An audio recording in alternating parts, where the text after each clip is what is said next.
बिस्मिल्लाहिर्रहमानिर्रहीम। प्यारे बच्चों, अस्सलाम वालेकुम। एक्सरसाइज 1.1 क्वाड्रेटिक इक्वेशंस हम लोग ने कल डिस्कस किया था। क्या थी क्वाड्रेटिक इक्वेशंस? स्टैंडर्ड फॉर्म क्या थी, प्योर फॉर्म क्या थी, उनको हमने डिस्कस किया बारी बारी। फिर उसके बाद हमने उसके मेथड्स देखे थे, how to solve the quadratic equations. तो कितने मेथड डिस्कस किए थे प्लीज बताएंगे। फर्स्ट वन क्या था? By factorization. सेकंड वन क्या था? Bye completing square method. और थर्ड वन क्या था आपके पास? By quadratic formula. तो उन तीनों मेथड्स में से आज हम फर्स्ट मेथड डिस्कस करने जा रहे हैं, दैट इज बाय फैक्टराइजेशन। तो फैक्टराइजेशन मेथड यूज करते हुए हम लोगों ने क्वाड्रेटिक इक्वेशंस को सॉल्व करना है। तो quadratic equations question number 2, first part है जी एक्स के है minus x minus 20 is equal to 0, that is quadratic equation. इस क्वाड्रेटिक इक्वेशंस को हमने सॉल्व करना है बाय यूजिंग फैक्टराइजेशन मेथड। आप जानते हैं कि ये आपके पास पोलिनो सेकंड डिग्री फंक्शन है x square minus x minus 20। Previous class में 9th क्लास में आप इसको फैक्टराइज करना सीख चुके हैं। हम दोबारा भी इसको फैक्टराइजेशन की तरफ जाते हैं। एक्स स्क्वायर का कोएफिशिएंट हम जानते हैं कुछ नहीं है, मतलब 1 है। कांस्टेंट आपके पास 20 है, तो उस कोएफिशिएंट को कांस्टेंट से मल्टीप्लाई करें। 1 मल्टीप्लाइड 20 इज इक्वल टू 20। तो दो नंबर ढूंढें जिनका प्रोडक्ट 20 आ जाए और जिनका सम या माइनस करें तो वो माइनस का 1 आ जाए। तो 20 कौन से टेबल में आया? 2 10s आर भी 20 होता है, 4 5s आर भी 20 होता है। लेकिन इन पेयर्स में से हमें वो पेयर चाहिए जिनको प्लस या सब्ट्रैक्ट कर दूं तो वो माइनस का 1 बचना चाहिए। तो अगर 20 में 1 ऐड करते हैं तो 21, माइनस करते हैं तो 19, माइनस 1 नहीं आता, तो ये पेयर हमारे किसी काम का नहीं।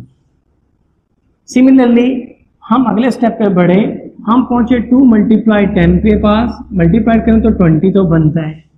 इनको अगर हम सम करें तो 12, माइनस कर दें तो 8, तो ये पेयर भी हमें -1 नहीं देता। ओहो, फिर क्या करें, मजबूरी है। फिर हम नेक्स्ट शॉप पे गए जी, क्या आप हमें भी -1 दे सकते हैं? उसने कहा जी 5 में से 4 माइनस कर दो तो 1 मिल सकता है। तो 5 में से 4 को माइनस किया तो 1 मिला, मतलब ये पेयर हमारे काम का है। इसको हम सेलेक्ट कर लेंगे। 4 मल्टीप्लाइड 5, प्रोडक्ट करें तो 20, और अगर उनको सब्ट्रैक्ट कर दें तो -1 बचना चाहिए। तो इसका मतलब 5 माइनस का है और 4 जो वो प्लस का है, तो रिमेनिंग -1। ठीक हो गई बात? तो उस पेयर को हमने राइट करना है। First term write as it is, minus x की जगह पे क्या लिखा जी? माइनस के 5x प्लस 4 के x minus 20 as it is equal to 0। 4 terms बन गई, पेयर बना। इन दो को हमने ऑर्डर पेयर की फॉर्म में क्या कॉमन आ रहा है हमारे पास? एक्स स्क्वायर माइनस 5x में से common x, remaining x minus 5।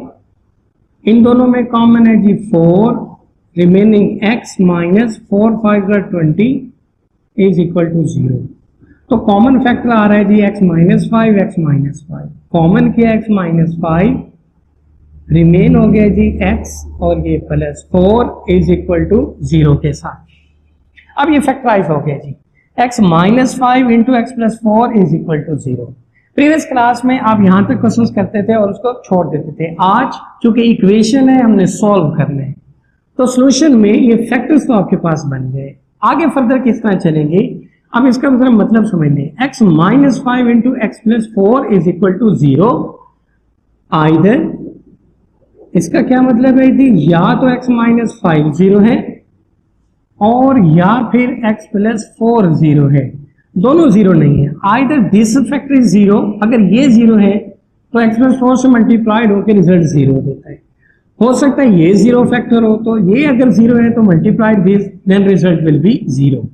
तो दो केस बन गए कि आइदर x माइनस 5 0 और या फिर x plus 4 is equal to 0। अब यहां से हम x निकाल लेते हैं। अगर x माइनस 5 0 है तो x will equal to 5 shift किया, दैट इज इक्वल टू 5। और अगर x प्लस 4 0 है तो x की वैल्यू बन गई जी माइनस के 4। तो x इज इक्वल टू 5 या फिर x इज इक्वल टू -4। यही आपके सोल्यूशन एलिमेंट्स हैं 5 और -4। ये क्वाड्रेटिक इक्वेशंस के जो सॉल्यूशंस एलिमेंट्स हैं, these are also called the roots of given quadratic equations. Quadratic equations के रूट्स भी कहलाते हैं। ये रूट्स क्या हैं?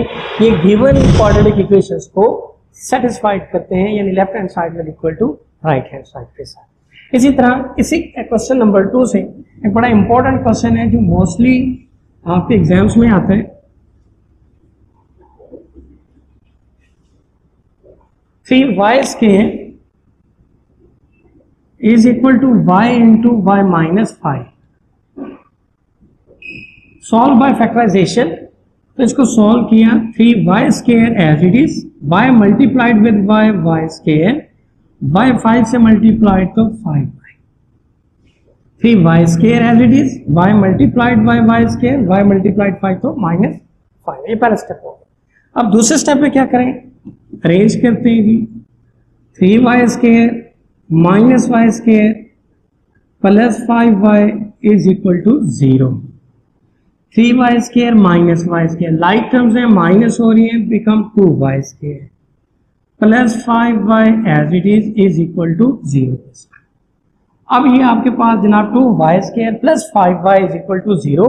How to factorize? इसको फैक्टर्स बनाने हैं। What is common here? तो taking y common, this is 2y plus 5 is equal to 0। y common किया, 2 as it is, y square में से कॉमन एक बच गया, y टेकिंग कॉमन तो 5 इज इक्वल टू 0। अब फिर अगेन ये दो केसेस बन गए कि आइदर y 0 और फिर या 2y plus 5 is equal to 0। तो आइदर की कंडीशन जरूर दीजिएगा। y इज इक्वल टू 0 हो सकता है ये 0 हो, या फिर हो सकता है 2y plus 5 is equal to 0 हो। अगर y 0 है तो ये तो कैलकुलेट हो गया। अगर 2y प्लस 5 0 है तो इसमें y को हम कैलकुलेट कर लेते हैं। 5 को शिफ्ट किया तो -5, y अकेला चाहिए, so divided by 2 both side, 2 से 2 cancel, y is equal to -5/2। तो बहुत ही सिंपल सा क्वेश्चन था, very important question from the examination point of view.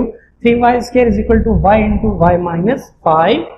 Example भी है इसी से रिलेटेड, आपने करनी है। 3y square is equal to y multiplied y multiplied 5। Arrange किया, 3y square minus y square 2y square plus 5 is equal to 0। Taking y common, remain 2y plus 5 is equal to 0। either y 0, either 2y plus 5 0, y 0 is the solution, 2y plus 5 is equal to 0 है, तो फिर y की value क्या होगी? -5/2 के साथ। So solution set में right करना ना भूलिएगा। सो 0 और -5/2, these are also called the roots of given quadratic equations। Roots क्यों कहलाते हैं? क्योंकि ये दी हुई इक्वेशंस को सेटिस्फाइड करते हैं। तो डियर स्टूडेंट्स, आज आपने क्वाड्रेटिक इक्वेशंस को सॉल्व किया बाय यूजिंग फैक्टराइजेशन से, और किस तरह से हमने सॉल्व आउट किया ये आपके सामने है। तो क्वेश्चन नंबर 2 बेटा इनकी प्रैक्टिस कीजिएगा घर पे। स्टे होम, स्टे सेफ, अल्लाह हाफिज़।